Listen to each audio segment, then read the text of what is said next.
Hello everyone, and welcome to the Music Professor channel. I'm here with Loki. You can get down now, my friend.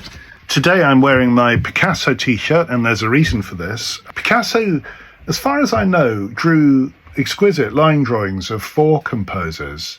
Correct me if I'm wrong, there may be others, but the ones I know about are Erik Satie, Igor Stravinsky, Manuel de Falla, and Francis Poulenc. And it may well be that there are others, but they're all beautiful line drawings. And the first 2 of those composers I'm going to talk about today, Satie and Stravinsky, who met each other in 1913. I believe they met at Debussy's house, and photographs were taken. So Satie took a picture of Stravinsky, very young Igor Stravinsky, fresh from the triumph of Petrushka, and Debussy and Stravinsky together. So Debussy, very much the older composer, with Stravinsky sitting in a chair.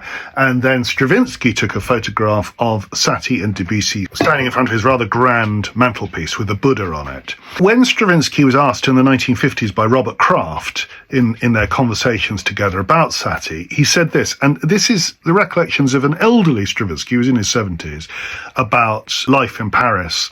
In the early years of his fame, Stravinsky had been catapulted to fame essentially by the huge success of The Firebird in 1910, and then Petrushka after that, and then the great scandal of The Rite of Spring. And it was just before that scandal that he met Erik Satie. So Kraft asks Stravinsky, "What do you recall of Erik Satie?" And Stravinsky said, "He was certainly the oddest person I've ever known, but the most rare and consistently witty person too.